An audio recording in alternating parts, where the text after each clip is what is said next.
Live. Yeah. Oh my God. I have to remind myself that it's Friday. It's the Friday Post-it day.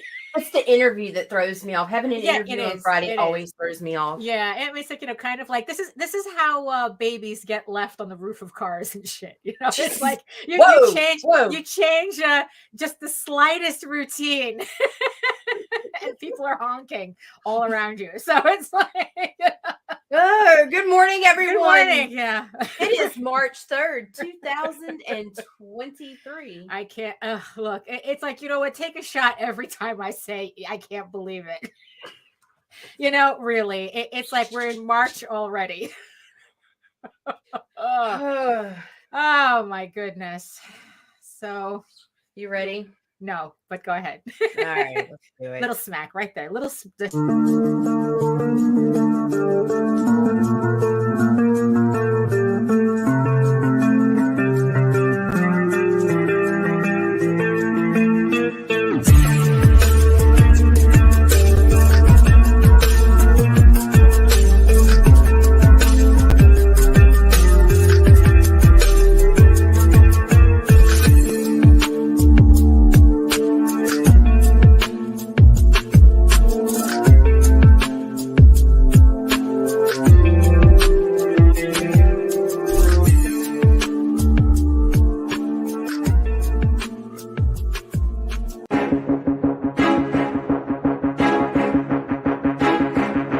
Monty Moore.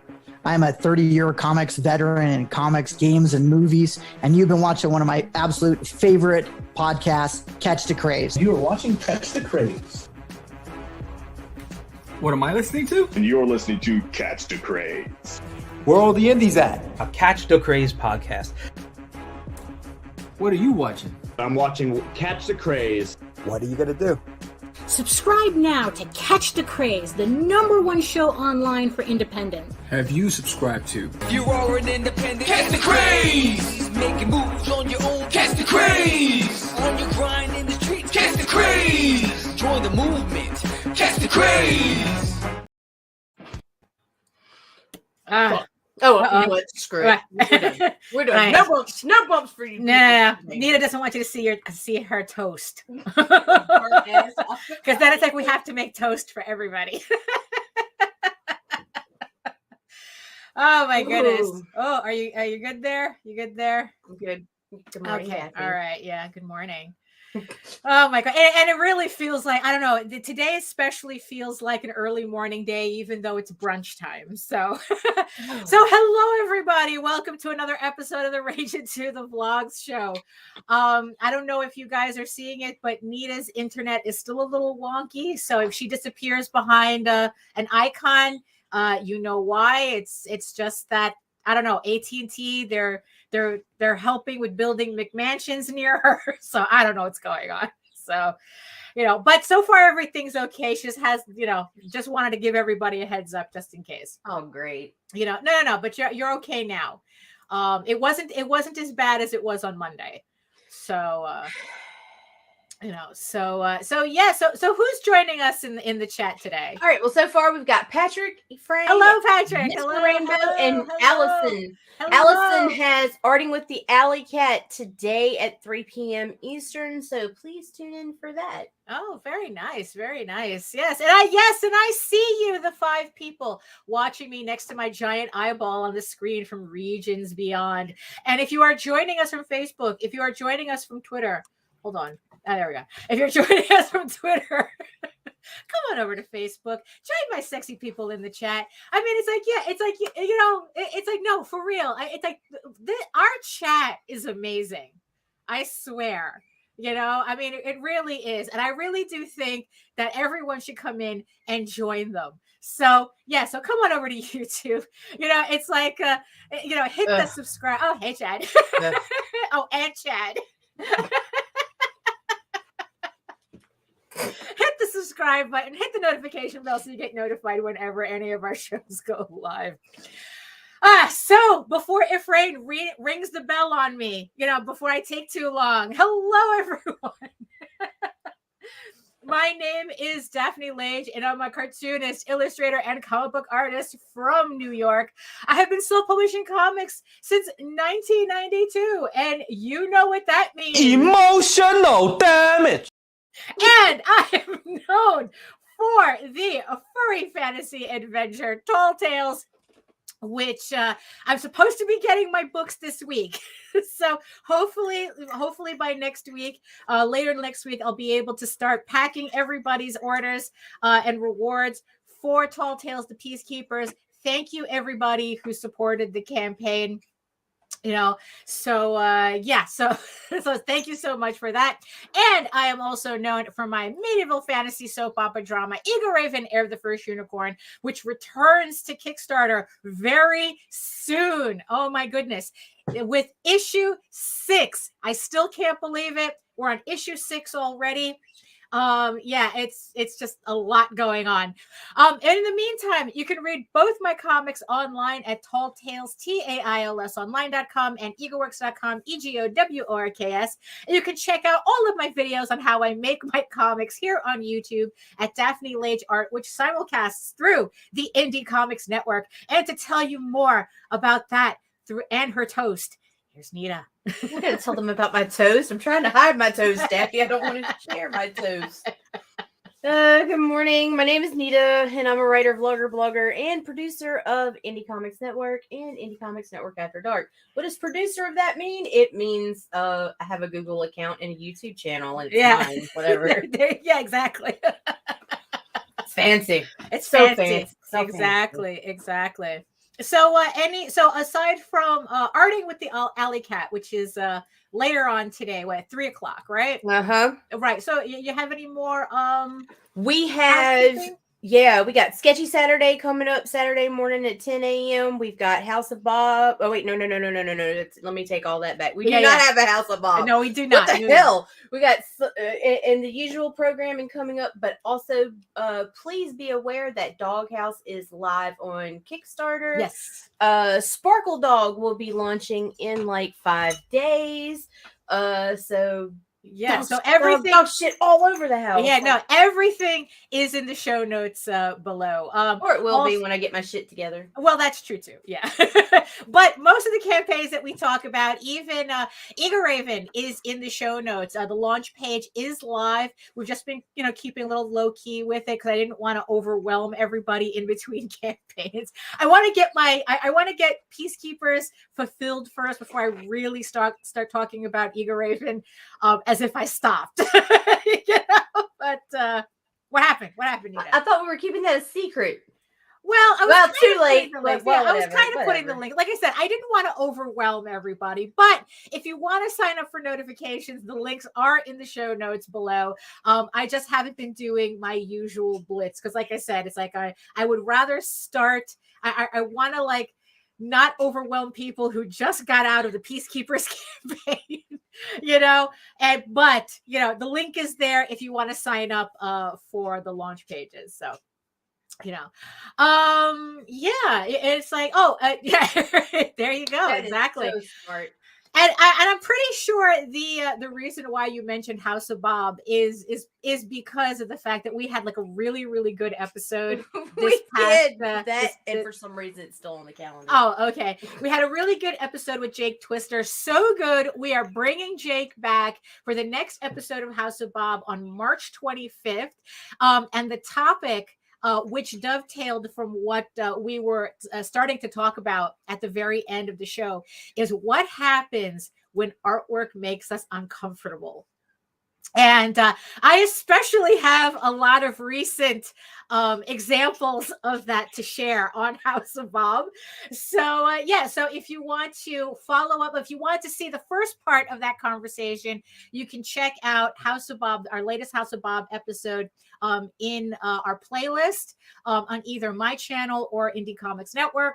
And then join us on March 25th when we have Jake back. And this one's probably going to be a little bit hairier than we usually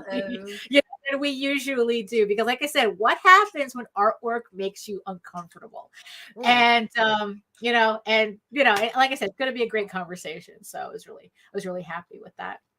Speaking of really being happy, You know, I started color correcting Eagle Raven issue 6 yesterday. And just to see the final pages coming together, it's like that. There's that high again. There's that high that I keep chasing. It's just, just all the hard work that I've been putting into my books just coming together again on this 6th issue. I am just like so energized and and just like ready to take on the right. Well, let's is that a challenge? You're gonna test that theory. We are definitely gonna test it. And it's and I am just like really, really energized. I really want everybody to see this 6th issue. I mean,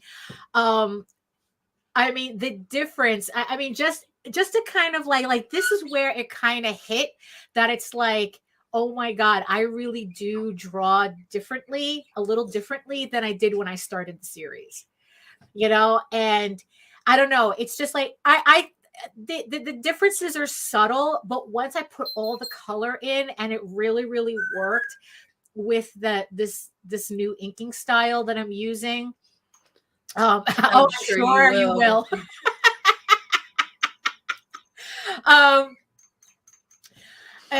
It's just like, this is what I'm talking about when I always say do the work, because, that's kind of what I'm doing. Because what it is, like I outsource the flatting, right?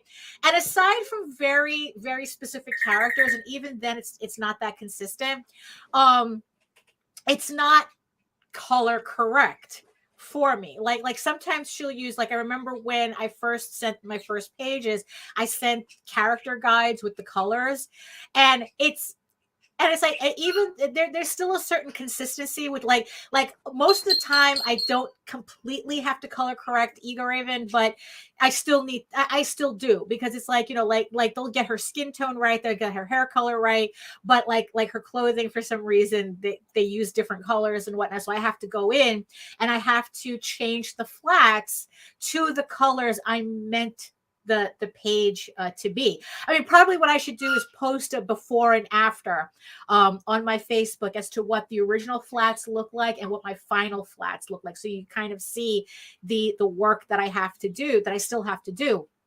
I know that if I paid my flatter, I'm sure if I paid her more money, I could tell her I need the characters to be accurate, color accurate, but I don't have the money for that. I can afford what I get.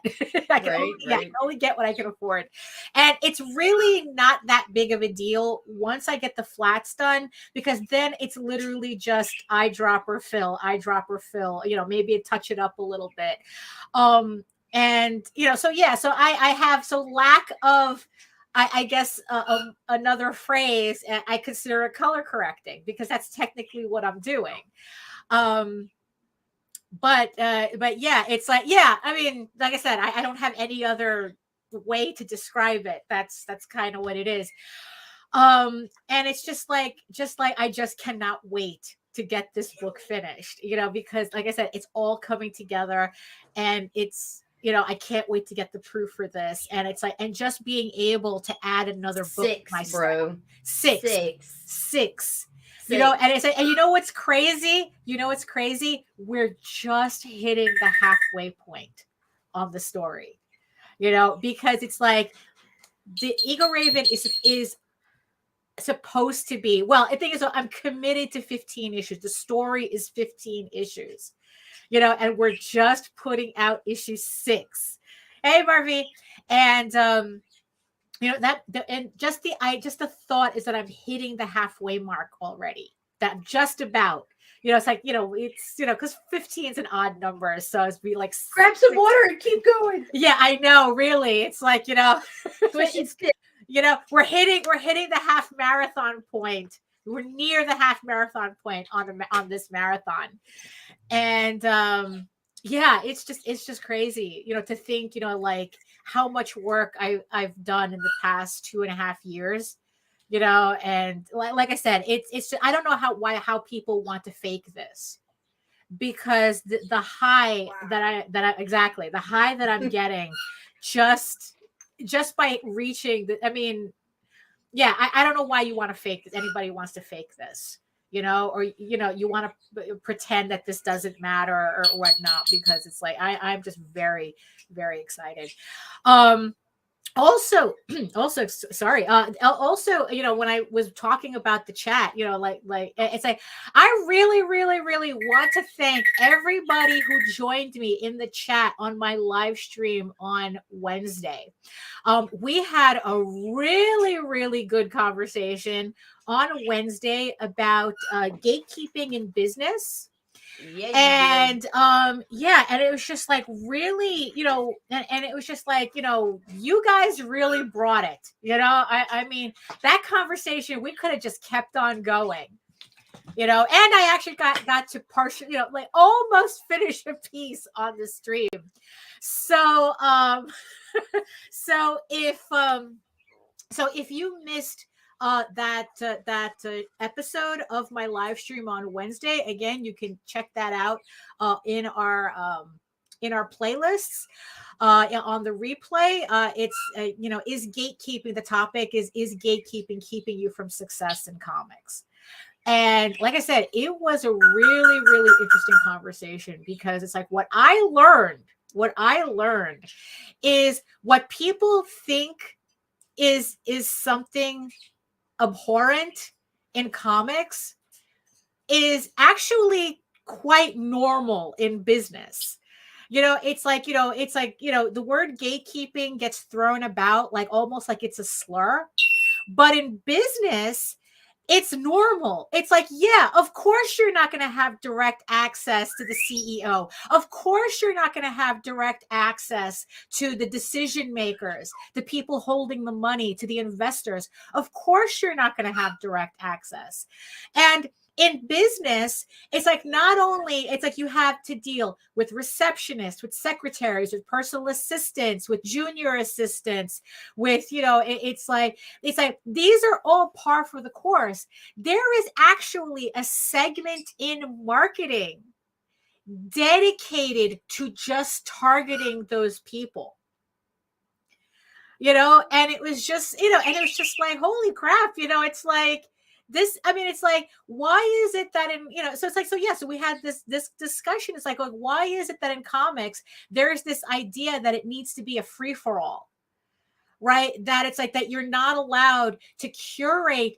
And this is the thing, this hit me like a ton of bricks during the show, that what some people might call, you're gatekeeping, you're actually curating your experience for your audience.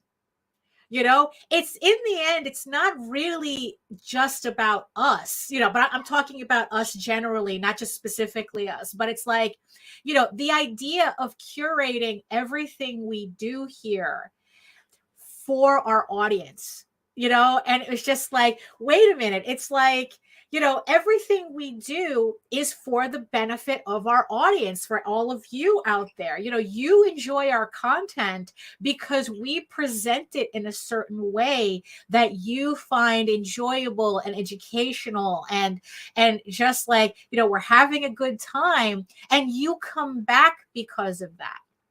I don't think, I mean, it's like, do you think that we would have the same response if we were just all willy-nilly and no control over even what we do ourselves? I mean, it's like, so technically we also curate ourselves. We also gatekeep ourselves. Because it's like, I'd really, it's like, I want to talk about this, but it's like, I don't know if our audience would like that much. It's like, I don't know if our audience would be interested. Like, maybe this is a conversation for me and Nita to have privately and not necessarily on the show, So, so there's like these decisions that we make, and it's like, yeah. And it's like, and it turned, and it's like, yeah, like I said, it hit me like a ton of bricks. So it's like, holy crap, this is for you guys. This is for everybody who watches us and decides that, hey, I really like these. I really like what they do. Let me subscribe to them. and this is the thing too. It's like, and here's the thing. If you don't like something, everyone actually tells us that. You tell us that through the views that we get, through the video retention that we get. I mean, the algorithm, collects your data and tells us how you are reacting to our content. And, and depending on what it is, we adjust accordingly. Conversely, on my channel, the algorithm keeps telling me do more angry rant videos. And I'm like, no, I don't want to do more angry rant videos, because that's not what I want the channel to be defined as. I want the channel to be defined as us, me talking to the chat, talking about artwork, talking about things that that are concerning us at this moment or whatnot, or just talking about, I don't know, whatever is related to the artwork that I'm doing, whatever. It's like, you know what? Technically, whatever the chat pretty much wants to talk about, I mostly talk about, So I was really just, I don't know. That was, yeah, exactly. I was just really, really impressed and surprised by Wednesday's episode. So when I say we have the sexiest chat, I really do mean it. We have a lot of big brains in the chat. I mean, it's like there was a lot of conversation going on in the chat concerning it. And here's the funny thing too, right? It seems like, whenever any of this discourse comes up, it seems like 95 to maybe 98% of everybody that we talk to actually understands the conversation. You know what I mean? It's not like, you go on Twitter and it's like, I shit on Twitter a lot, but I think that this is where a lot of this attitude comes from, where it's like, you would think that this smooth brain thinking is like the dominant, it is just like, oh, this is what everyone is thinking. And then when you actually talk to people, it's like, that's not the case at all. That it's like that the smooth brains are actually like 1% to 2%, or 1% of the entire discourse. They're just the loudest and the dumbest about it. Well, it's because they don't have any work to do. They just can sit there and tweet all day. Oh, well, right. Yeah. And it's like, and it was just really funny. It's like, just like that, even just the concept of curating, of having preferences, of having, it's like these are the things, that I want to surround myself with. These are the people that I want to surround myself with, that I want to, that's like, yeah, I want, my viewers, our viewers to, I keep switching back to my and us, because I do have my individual channel. So I'm, it's like, I'm trying to cover both. It's like, it's, it's like, yeah, it's like, what, it's like, yeah, I'm trying to, curate on my channel, and we curate here, like I said, an experience that you enjoy, and it's like, and for people, and it's like, for these people who throw around these words thoughtlessly, and in the end, that's what they're doing. They're thoughtlessly thinking. What is it with that line from Glass Onion, that it is a dangerous thing to mistake thoughtless speaking for speaking the truth. Oh, for the truth. Yeah, it's a dangerous thing to mistake thoughtless speaking, or speaking in thoughtlessness, as the truth. And it's, and that's what it is. It's a lot of thoughtless speaking. And so it's like, yeah, so it was just funny to have this conversation. And it seemed that everybody understood when I was talking about gatekeeping and curating and all that everyone understood what I was talking about. It's like, not one person came out and said, you are keeping me from doing something. I'm not keeping you from doing shit. We're not keeping you from doing anything. I mean, we are in, comics has never been so easy to get into right now. You know, I mean, it's like you Just don't because even comics is easy doesn't mean we have to be. well, that's true too, right? You know, I mean, Totally. it's like, you know, it's like you don't even need a lot of money. It's if you're doing everything on your own. You know, now if you're paying other people, that's a different Yeah. thing. But it's like you don't even need a lot of money. You know, to find a POD printer to print your book. You can print one copy if you wanted. You know, and then you could take that book to Kickstarter, a free platform. You could take that book to Indiegogo, a free platform. In fact, you also have Crowdfunder. You also have BackerKit. BackerKit. You have all these other platforms that you can choose from. Free platforms that you can put your book on. You know, you have well, almost free services like MailChimp, where you can build your audience. You can build a mailing list on your own. You have all these free services. You have Facebook, you have Twitter, you have TikTok, you have Instagram that you can use for free, you know, to build your audience. It's like Nita says, if you have a Google account, you have a YouTube channel. You automatically, everybody gets a YouTube channel. You have a YouTube channel. You have a YouTube channel. Your moms have a YouTube channel. Your grandma has a YouTube channel. Whether they use it or not is irrelevant. It's the fact that everything, I mean, it's like we're in a period where everything is already being handed to you. When we were doing this in 92, you had to fight tooth and nail. You had to have a minimum, you had to print a minimum of 3,000 copies if you even wanted to talk to a printer. You had to have the money for that, you know. So it's like, you know, so you know, and then it's like to read how common this is in business. Like I said, they have there's an article. Yes, you do. You know, there's an article that literally was talking about how to market, the whole thing about marketing to these gatekeepers specifically. You know, I mean, I linked the article on the in the show notes of my stream for that. So it's like, you know, so the idea that, you know, that people are kind of like fighting this idea, you know, that's fighting the idea of saying, oh, you're keeping me out. What am I keeping you out from? What am I keeping you from? And it's like, and that's the thing too. So what really we agreed on that Wednesday is that what we're really talking about is entitlement.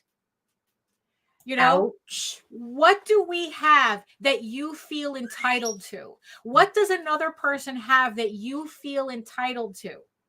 You know, it's like, what does that company have that you feel entitled to?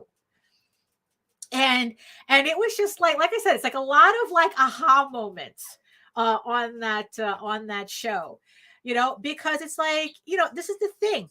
Our time is money. Money is time. And it's like, it's valuable. And it's like, if you have something valuable, you have to protect it. You know, I'll ask her later what's going on over here. You know, Fucking stupid ass Chad. well, Oh you know, my god, it's he sent me uncomfortable art, Daphne. well, look, It's he warned you uncomfortable. he was going to do It's it. uncomfortable. Look, the entire premise of Shots with Comics is uncomfortable artwork. If anybody wanted a plug, you know, oh my it's gosh. like, you know, look, his promo for Shots with Comics is uncomfortable. Oh my gosh. You know, but you know, so yeah, so it was just like, you know, so it was just really a joy to see the chat really understand what we were talking about. Like, I thought I was gonna, you know, it's like I thought I was gonna have like some kind of like, you know, I don't know, pushback with the, but no, everybody got it. You know, that's the thing. That's the amazing thing. It's like, you know, everybody gets it. It's just that we allow loudmouths talking thoughtlessly to dominate the conversation. And then it's like these definitions pop up that don't have anything to do with anything.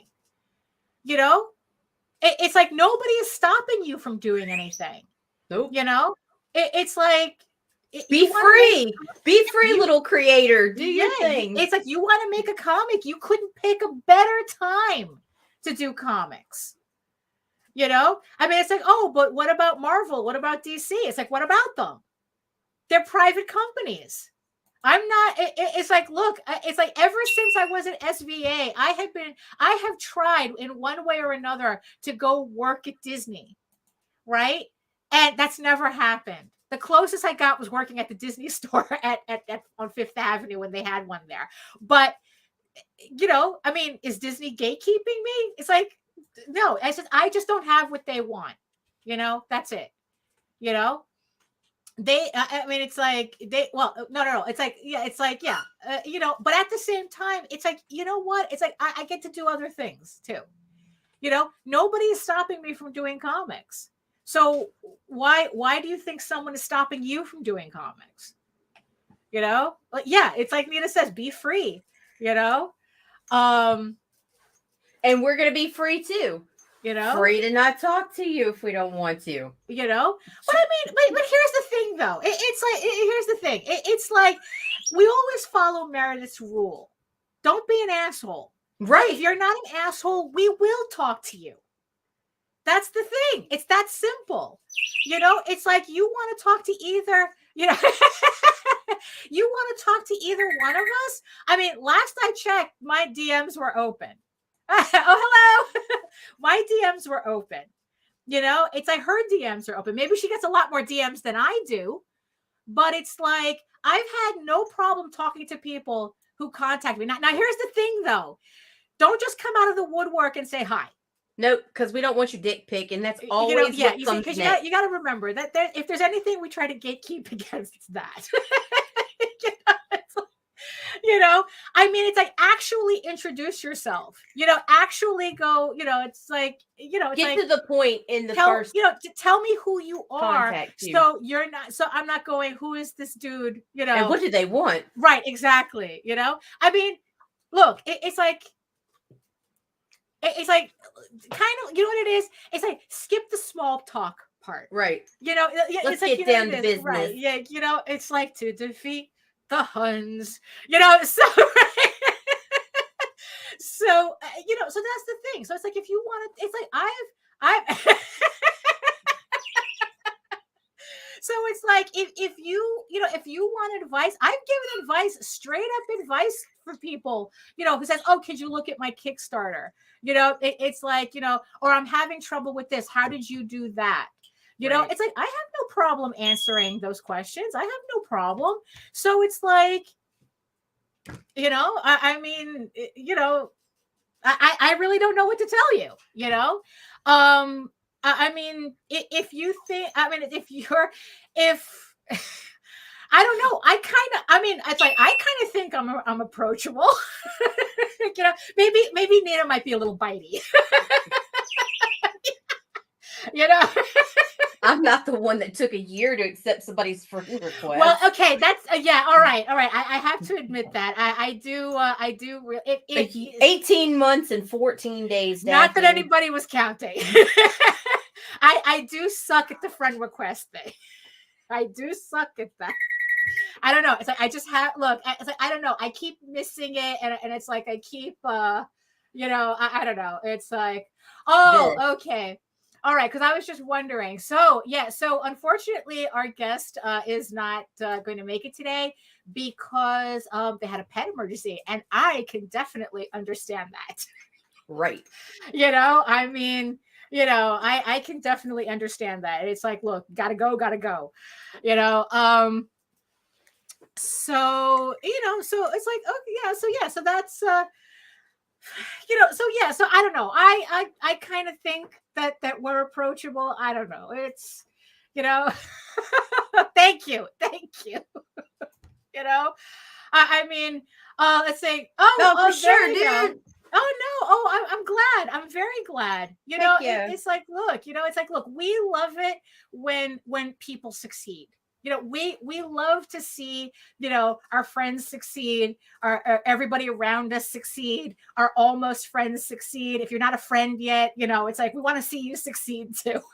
I even want my enemies to succeed. I just want them to leave me the fuck alone while they do it. Like seriously, I don't wish anything negative on anybody. More power to you. Just fucking leave me be. Right.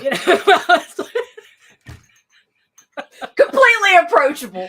Right, exactly. So it's like, yeah, and also kind of remember too, it's like, we only have thank you, Chad. Yeah, it's like we only have so many days. It's like, what, we do this show like technically 8 times a month. Yes, you can. We'll send a link later. It's yeah, that's kind. You see, because that's still kind of like. Yeah, you just asked me a question. If you could ask me a question, you might as well ask the question. Yeah, it is like, yeah. Well, you already asked. Yeah, exactly. You already asked the question, so you might as well ask the question you mean, because it's and other nonsense. Furry? Yes, furry, absolutely. So it's it's like, it's just, I don't know. It's just, I just found it to be a very enlightening conversation that we have. So it's like, and you know what? It's like, look, so speaking of I don't know, of all this. It's like, I don't know. It's like, is there any questions that anybody wants to ask in the chat that we'll try to answer as best? Oh my God, did you just volunteer for an Ask Me Anything? Yeah, you know what? Let's do that. It's like, I was expecting, I was kind of like mentally prepared for an interview today. We were going to talk to Laurie Foster, from the owner of Unlikely Hero Studios. Unlikely Hero Studios. They have a campaign right now for Cthulhu is Hard to Spell. And they had recently completed a campaign for Dee Fish's book, Finding Dee. And, she's been a friend of ours for a while. So, it was nice to see her, have a very successful Kickstarter as well. I don't remember if it's her first Kickstarter, but she did really well on it. So keep an eye on what was Unlikely Heroes Studios is the company. Yeah. Right. We're going to put a link in the show notes anyway. It's already there. Right. Okay. So, and the thing is that I had wanted to, talk to her about, which I guess, later on we'll bring it up, because Cthulhu was Hard to Spell was originally a IP that was done by Russell Nolte. I remember him running a couple of campaigns for that book, and he decided to pass that on to this company for them to kind of like, and it's like, and that's kind of like an interesting, I don't know, just an interesting chain of events. Like, at what point does a creator say, I can't handle this anymore, and decide to like, okay, now it's like, here, this company is going to be doing this campaign, that they're going to be taking on this project from now on, and it's like, it's kind of, so I would have liked to have heard the thought process on that, because I think that that's something that I don't know, that maybe like, I don't know. It's like, what it is? It's like, I'm so ride or die with my books that the idea of passing it on to somebody else to do is just unfathomable to me. Right. That it's like, it's like, not to be morbid, but I'm going to die with these characters, I mean, the funny thing is like, I know that I've seen this a lot in furry circles, where it's like they do, I don't know if I'm confusing them with adoptables or something, where they kind of like create OCs and then it's like they auction them off for somebody else to like, okay, this is your OC now. Yeah, but the thing is, I never really understood the concept of it, because it's like, is it like they're making the OC and then it's like you buy it and then you do whatever you want with it? I never within reason, because adopts come with rules. Like if you want to do a resale, you have to contact the creator first. Okay. they have the option to adopt back. Some are allowed for safer work, some Right. or some are allowed for not But I safe mean, for but work. what's like Some the are general not. purpose of an adopt anyway? Because they couldn't draw it themselves. Well, right. Yeah, okay. I mean, because that I understand, but I mean, like, what are they usually using them for? Like for avatars? Avatars, Oh, role play, whatever. right. Oh, A okay. lot of times it's role play. Mm. Even though they're not calling that online anymore. I'm sorry, if you're in a fucking Right. chat or a post on Facebook and you're sitting there and engaging as your character, you're role playing, motherfucker. Okay. Oh, right. Yeah, because that used to be a big thing when, when I was in the fandom. That it's like, and it was always like kind of kind of, well, I don't know. It's like I kind of, once I realized they were role playing, I was able to switch over to role playing with them. Right. But the funny thing is that we were kind of like in a message board. So it's like we weren't role playing per se. We were role playing because I'm trying to have a conversation, but you're doing it as a character. So I'm going to talk to you as you were that character, or something. So it's like, so I would kind of like, okay, you want to role play, I'll engage as long as we could still have the conversation that we were having, See, I'm Yeah. with Patrick. If I see one and I like it, I'm liable to fucking get it. But Right. I don't do all that. Like that's Right. I'm just like, I like furry art. I guess I'm not Right. furry at heart. I don't know. It's Right. No, weird. I kind of know what you mean, because that's kind of like I have never had a desire to own a fursuit, but I don't have a problem with fursuits. right. Well, you see, that's the funny thing, because for a while, it's like I've dabbled with the idea. It's kind of like the idea of like, yeah, I get this, being able to literally hide Right. in a suit. I mean, it's like it's like, what it is, the further I am from the fanish, like when you're kind of, when I was in knee deep in the fandom, which I think like ended in 2000. Oh, there you go. Yeah. I guess it's kind of like, yeah, I guess it would be kind of like that. Yeah. Okay. That makes more sense to me. Like the whole role playing thing for adopts. But yeah, it's like, yeah. So my direct run in fandom, I think, ended around 2000, to maybe early 2001. I think it was early 2001. And and it's like, yeah, it was very kind of, and yeah, I kind of like understand that whole thing. Right, because it's like right now, I think that kind of explains my pseudo obsession with VTubers. Because it's like, the Visenia is in the chat, and she does VTubers, and I was watching her past couple of streams where she's rigging one. I guess someone commissioned her to do a VTuber, and she was like doing the mesh. Do. Oh yeah, they do, and they come with money. They do, especially the work that you do. They will throw money. Oh yes. So forget it if you do furry VTubers. So so she was like putting in the mesh and stuff on it, and I was like asking her some questions about like, okay, where's like, it's like, where's the like the hardest work in a VTuber, yeah. And she was talking about how it's kind of like that mesh building and the rigging that kind of makes the animation move, because it's like, if you don't do, and also the thing is that like, if you don't do the artwork correctly, it makes her job harder. So it's like, so I'm sitting there kind of like listening to what Visenia is saying. So that's like, okay, if I ever actually put together a VTuber, yeah, it is. It's just that instead of being, I think it's more interesting if you're the type that doesn't want to be on screen. I think it's a lot more interesting to see this animated character, and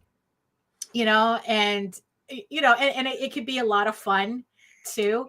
And it's like, yeah, so if I ever like sit down and actually like design a VTuber, I want to make sure that at least I get all the pieces correct. I just don't have, I'm not in the brain space right now to do this puzzle work that's required. doing the character is easy, but actually breaking it apart so that it animates correctly is just like, okay, I'm not at the brain space for that yet.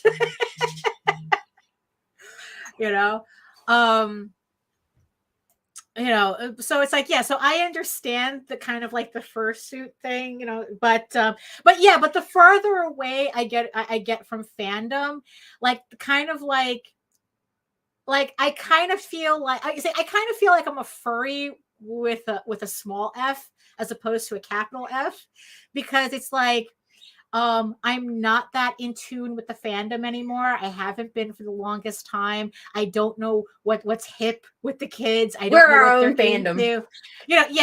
In the end, it's like, I don't know, like what it is that, like I remember fandom being like really print oriented, and and it's like and it's like the comics kind of came in second, and certain kinds of comics, but like now I'm not so sure if that's the case. The last time I was at a furry convention, like it was it was definitely fursuits was a big deal. Like almost everybody there was like a fursuit or fursuit adjacent. That's funny. And that's kind of like a little, like, that's kind of like, hey, that's kind of like a little beyond what I do now, like what my interests are. So it's like, yes, I do furry books, and I draw furry characters. But it's not furry in a sense, capital F furry, that it's not fandom related, if that makes sense. Well, all the fandom seems to be nowadays people worrying about their own IPs or OCs and the freaking suits. Like, to well, me, like, I mean, the more OC encompassing thing, of that, whereas yeah. I'm like art, comics, movies. Right. Like, I mean, what's funny is that the OC thing, I've always seen that, and I think that that's what makes furry fandom unique in the fandoms, is that furry fandom exists outside of a corporate entity. no, for sure. And I really do, and that's fascinating, where it's like, you don't need see, and what's funny is that when Zootopia came out, there was actually a lot of rumbling in the fandom. Yes, it is. Yes, it is. Although the one on Indie Comics After Dark is not, well, you can take it for how it is, but these two especially, these two definitely are personas.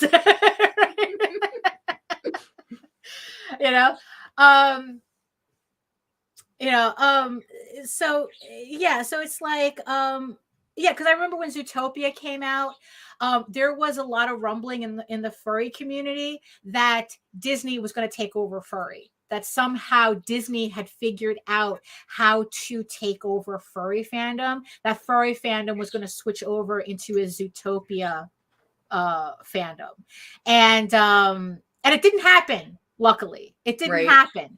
I mean, because it's like there were literally people going around saying, "Oh, I'm not a furry, I'm a Zootopian," and it's just like, okay, I don't want. Nope. Right. Nope. It's that's fine. Nope.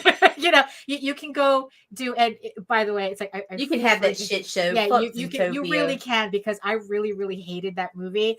So yeah, I was just not having it either. Even as someone outside the fandom, I was like, oh, don't do that. So but luckily that didn't happen. So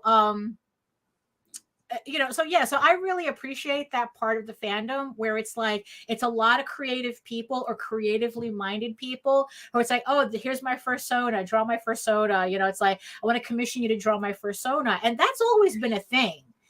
Well, yeah, you know what? Disney hates everything in general.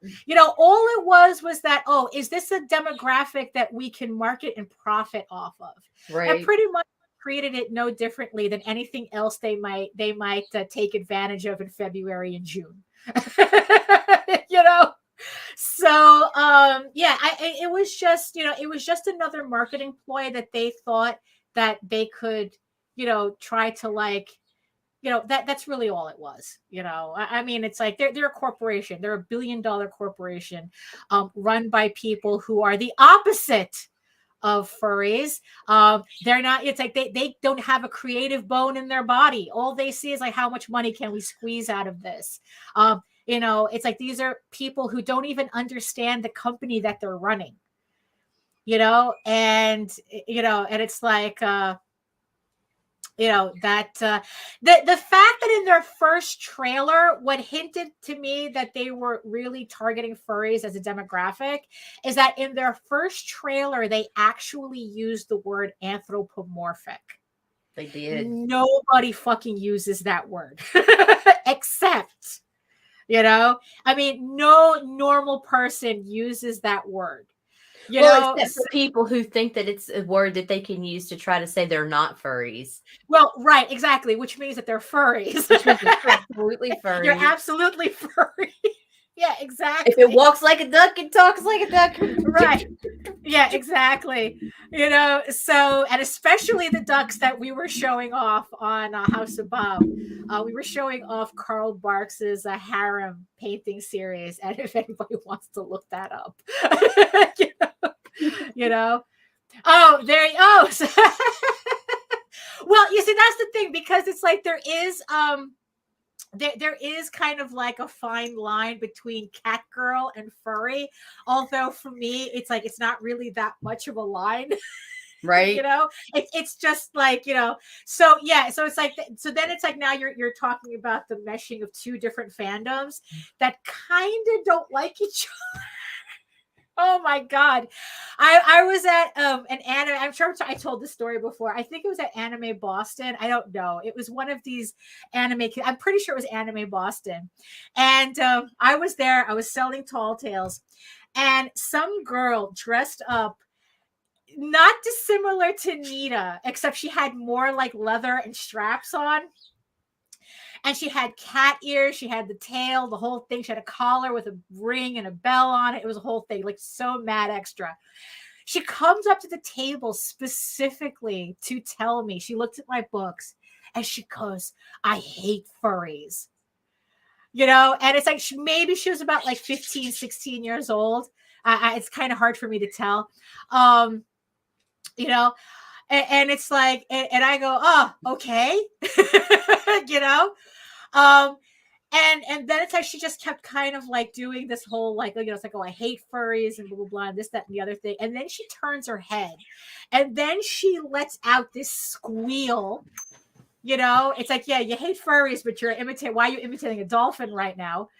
And she goes, oh my God, Sonic the Hedgehog, and the person next to me, the person next to me was the guy who was drawing the Sonic the Hedgehog comic for Archie at the time. I didn't know. I could have cared less. It's like, okay, hi, I'm sitting next to a person, at an anime convention.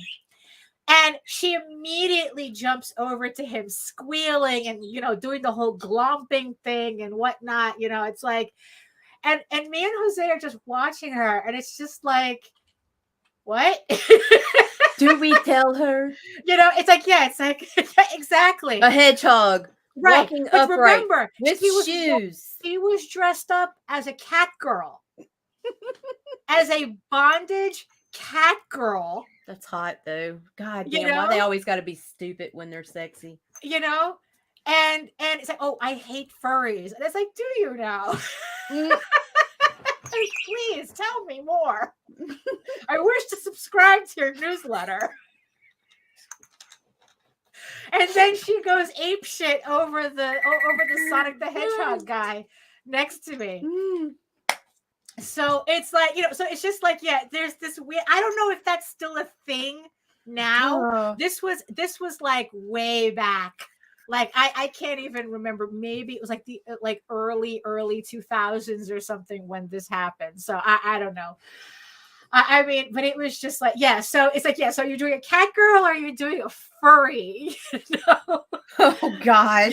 Which Yeah, probably. She Yeah, didn't really hate him, Daphne. She just wanted you to spank her. yeah, I know, really. She wanted you to With a degrade her. yoi You paddle. idiot! You dumb bitch! Right. It's like let's get the yoi paddle. You know, does anybody remember that from anime conventions? I don't think you see that anymore. No. You know, because it's considered abuse. It's like, well, you are walking around with a wooden paddle to smack people with. So yeah, maybe, you know, but it's like, yeah, but does anybody remember that? The yoi paddles from anime conventions? You know, you see the kids walking around with these giant, I mean, with like, they look like cricket bats, you know? Yeah, well. It's like, you know, but,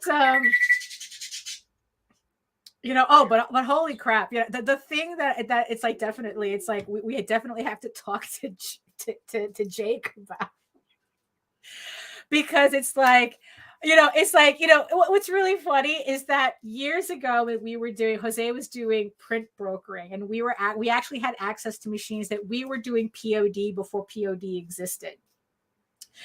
And so we were printing for a lot of printing books for a lot of people.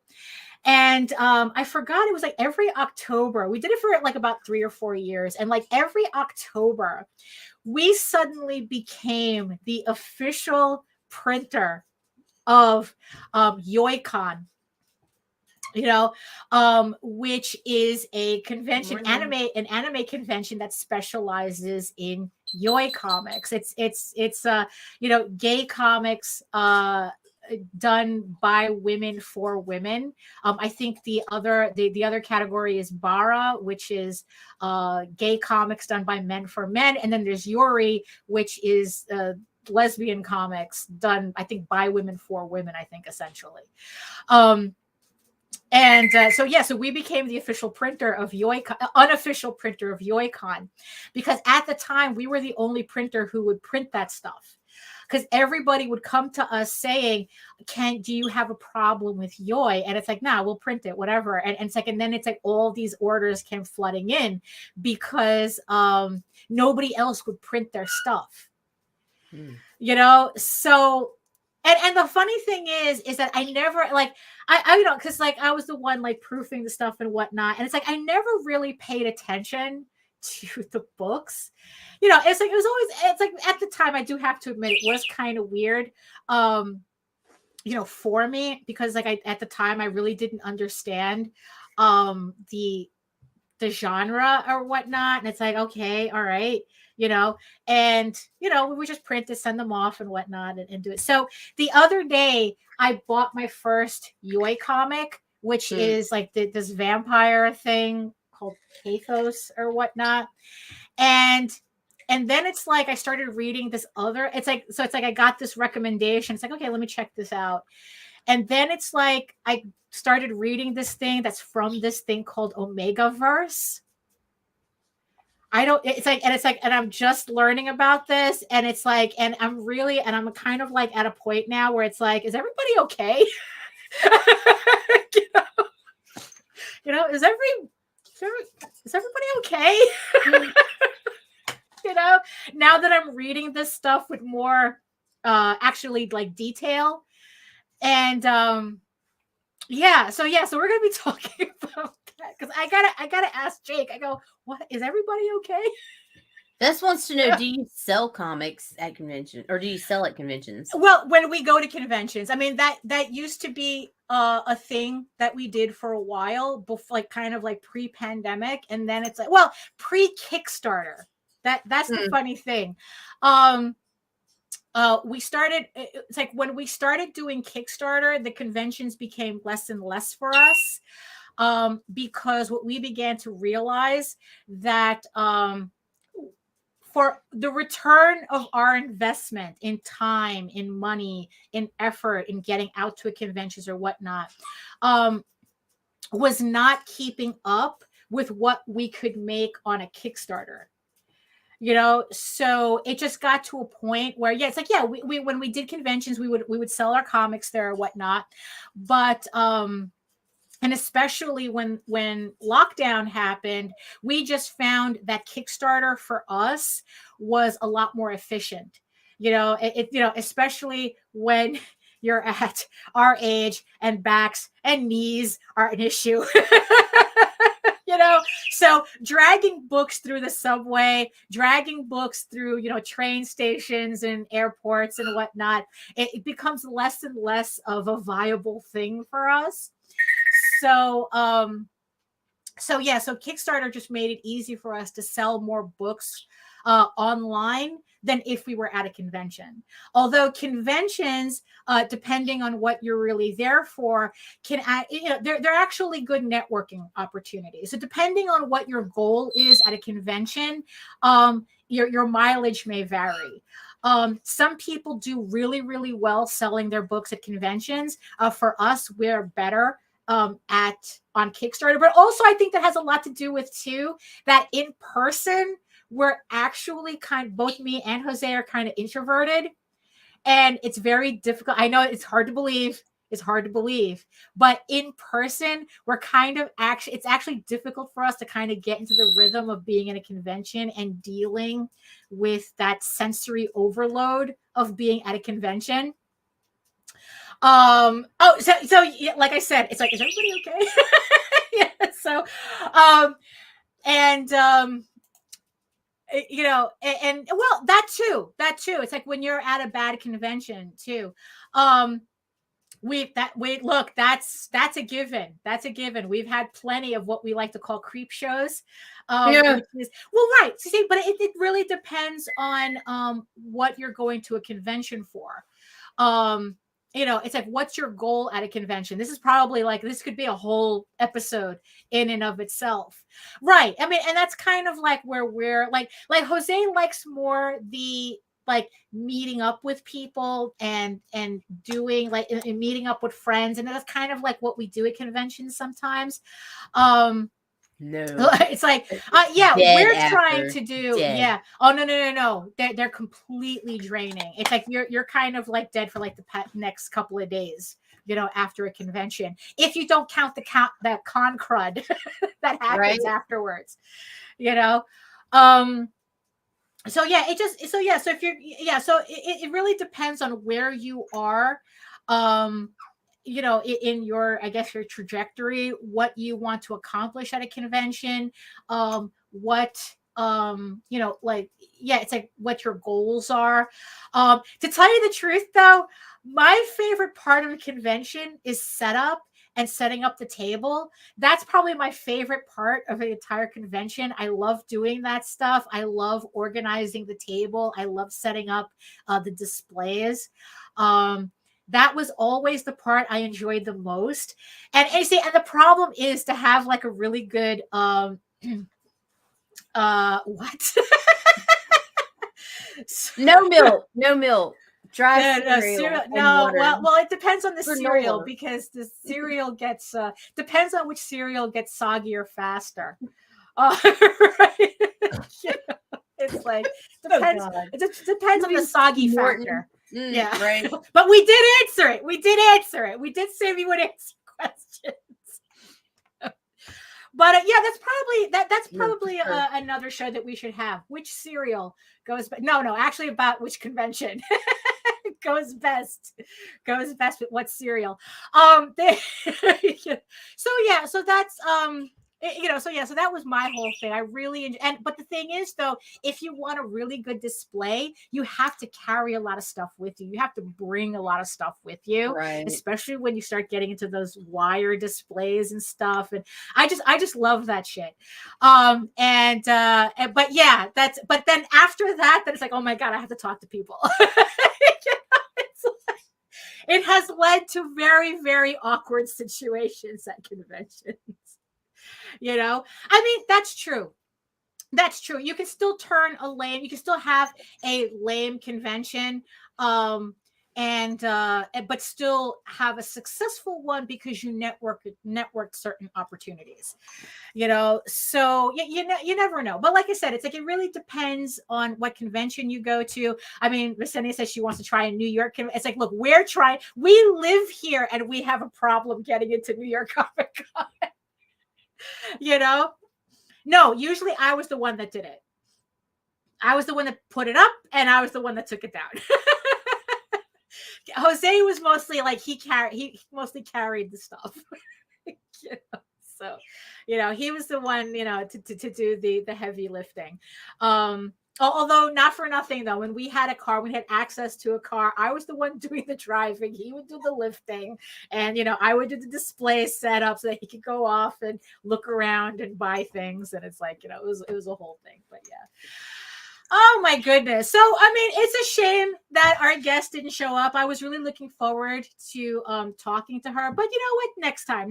Hopefully, whatever pet emergency she had ended up being not an emergency. Right, Although, right. It's like, so hopefully, everything worked out well. So definitely. So like I said, the link for Cthulhu is Hard to Spell is in the show notes below. Right. And also all of the other campaigns and books that we've mentioned also in the show notes. And on the Indie Comics promotions page. Do Right. not forget that exists. And also, if you are watching us and you have not subscribed yet, please go ahead and subscribe to the channel. We are 2 subs away from 600. Oh my goodness, 600! Holy crap, bro.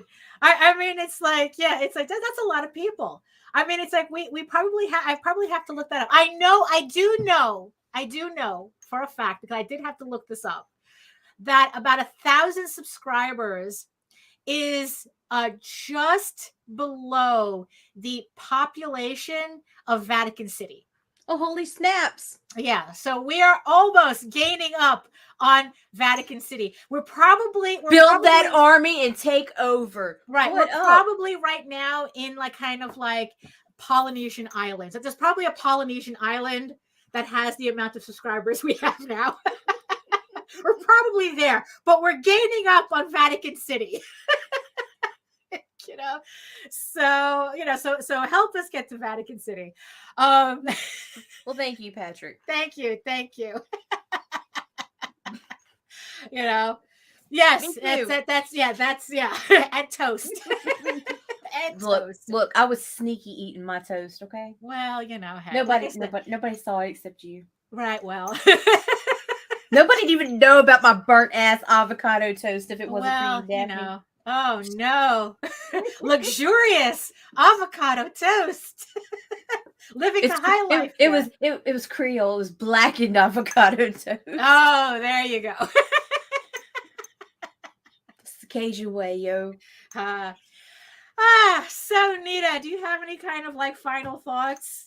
Tune in this afternoon for Arting with the Alley Cat. Come back tomorrow for Sketchy Saturday, Sunday Funnies, and Sunday night Talking Comics on a Sunday with Mr. J.D. Calderon. Yeah. And then back on our usual bullshit. Please check out Doghouse on Kickstarter. Check out Sparkle Dog. Sign up for that. Let's see what else is going on. William Russell has Psycho Sal #3. Please check that out. And Sister Mercy issue 8, I believe, is in pre-launch. I believe this is the final book in Corey's arc. And also still Misfits Clubhouse. Right. Don't forget to check out Matt we had Nicholas. Nicholas is in the chat. Yes, he has Hybrids. the role-playing game. I've got the links for that. I'll put it in there too. Yeah, just check everybody out. Show some love, show some support. If you don't have financial resources to back everybody, spread the word. Share everybody while you're sitting here. It takes 5 seconds. That's true. All right. So I want to thank our absolutely gorgeous superstar chat. Doing it again. Having the conversations. It's like it's just like I said. It's like this type of engagement. I mean, billion-dollar companies couldn't pay for this type of engagement. They try, but they just, we're having a good time. I'm so happy that you guys are enjoying it too. And yes, I see you, the 10 people who made it to the end of the hour. Thank you so much for sticking with us on this Friday just Friday afternoon, just hitting the afternoon. At least it's finally sunny over here. The past week has been kind of dreary, and we got snow and rain, and now we have sun again. It's just to get, hopefully spring will actually decide to show up without a hiccup this time.